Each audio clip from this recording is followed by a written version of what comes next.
যেখানে বন্ধুরা আজ আফগানিস্তান টিম বাংলাদেশ টিমকে ৮ রানে হারিয়ে সেমিফাইনালে প্রবেশ করেছে। টি-টোয়েন্টি ওয়ার্ল্ড কাপের ইতিহাসে তারা প্রথমবার সেমিফাইনালে প্রবেশ করেছে। প্রথমবার তারা সেমিফাইনাল খেলবে এবং আফগানিস্তান টিম সাউথ আফ্রিকার বিরুদ্ধে দক্ষিণ আফ্রিকার বিরুদ্ধে সেমিফাইনাল ম্যাচ খেলবে। যেখানে বন্ধুরা দক্ষিণ আফ্রিকা সাউথ আফ্রিকা টিমও কিন্তু ১০ বছর পর টি-টোয়েন্টি ওয়ার্ল্ড কাপে সেমিফাইনালে কোয়ালিফাই করেছে। যেখানে সাউথ আফ্রিকা টিম এখনো পর্যন্ত এই টি-টোয়েন্টি ওয়ার্ল্ড কাপে যতগুলো ম্যাচ খেলেছে একটি ম্যাচও তারা হারেনি। যেখানে প্রথমে গ্রুপ স্টেজে তারা ৪টে ম্যাচ জিতেছে, তারপরে তারা সুপার 8-এ ৩টে ম্যাচ জিতে গ্রুপ টপার হয়ে এই সেমিফাইনাল ম্যাচ খেলতে আসছে। এবং আজকের এই ভিডিওতে এই সেমিফাইনাল ম্যাচটির ব্যাপারে, প্রথম সেমিফাইনাল ম্যাচটির ব্যাপারে সমস্ত কিছু ডিটেলস আমি তোমাদের সাথে এই ভিডিওতে শেয়ার করব। এই ম্যাচটির জন্য, এই সেমিফাইনাল ম্যাচটির জন্য পিচ কেমন থাকবে, এছাড়াও এই ম্যাচটির ব্যাপারে সমস্ত কিছু ডিটেলস এই ভিডিওতে আমি তোমাদের সকলের সাথে শেয়ার করব। তোমরা ভিডিওটাকে একদমই স্কিপ করো না, পুরো ভিডিওটা তোমরা দেখার চেষ্টা করো। আর ভিডিওটা দেখার পরে যদি ভিডিওটা ভালো লাগে লাইক কিন্তু অবশ্যই একটা করো। আর বন্ধুরা, যেখানে সবার প্রথমে এখানকার পিচ নিয়ে যদি আমি কথা বলি, যেখানে এই ম্যাচটি হতে চলেছে, এই ম্যাচটি হতে চলেছে ত্রিনিদাদে, এবং এখানকার পিচ নিয়ে যদি আমি কথা বলি তো বন্ধুরা এখানকার পিচ কিন্তু স্লো পিচ। এখানে এখনো পর্যন্ত এই টি-টোয়েন্টি ওয়ার্ল্ড কাপে অনেকগুলো ম্যাচই হয়েছে, গ্রুপ স্টেজের ম্যাচগুলো এখানে আমরা দেখেছিলাম। আর বন্ধুরা, যেখানে এই মাঠে কিন্তু লো স্কোরিং ম্যাচই বেশি হয়েছে। যেখানে একটি ম্যাচের কথা আমি তোমাদের সাথে শেয়ার করছি।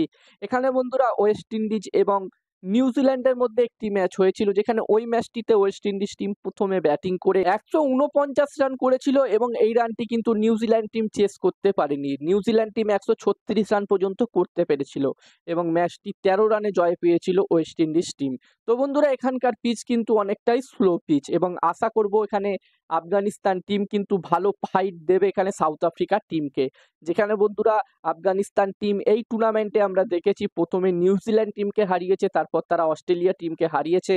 তো এখানে এটা ভাবা কিন্তু একদমই উচিত নয় যে এই ম্যাচটি একতরফা ম্যাচ হবে এবং সাউথ আফ্রিকা খুবই সহজে জিতে নেবে। এটা কিন্তু একদমই হবে না।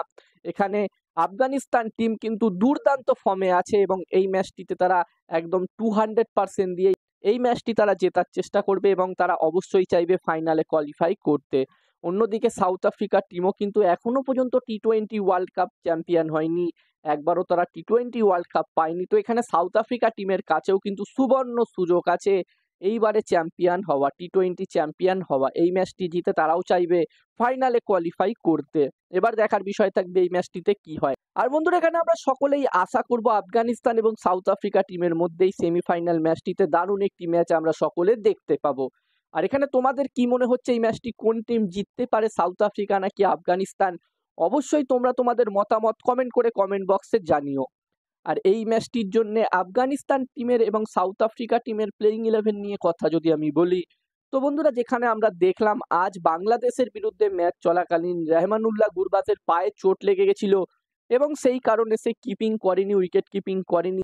এবার দেখার বিষয় থাকবে তার এই চোট কতটা গুরুত্বপূর্ণ। আশা করব আমরা যে এই সেমিফাইনাল ম্যাচটির আগে রেহমানুল্লাহ গুরবাজ পুরোপুরিভাবে ফিট থাকবে এবং এই ম্যাচটিতে সে অ্যাভেলেবেল থাকবে।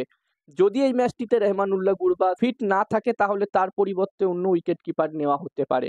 অন্যদিকে সাউথ আফ্রিকা টিমে কিন্তু কোনো চেঞ্জ হবে না। আমার যতদূর মনে হচ্ছে সাউথ আফ্রিকা টিম আগের ম্যাচটিতে যেই প্লেইং 11 নিয়ে খেলেছিল সেই সেম প্লেইং 11 নিয়ে তারা এই ম্যাচটিতেও খেলবে। এবার দেখার বিষয় থাকবে কি হয়। এখানে তোমাদের কি মনে হচ্ছে এই দুটি টিমের প্লেইং 11 কেমন হতে পারে? তোমরা যদি চাও তো নিজেদের মতামত কমেন্ট করে কমেন্ট বক্সে জানাতে পারো। আর এই ম্যাচটা কে জিতবে সেটাও কিন্তু অবশ্যই জানিও তোমরা তোমাদের মতামত কমেন্ট করে কমেন্ট বক্সে। আর ভিডিওটা ভালো লাগলে অবশ্যই একটা লাইক করো।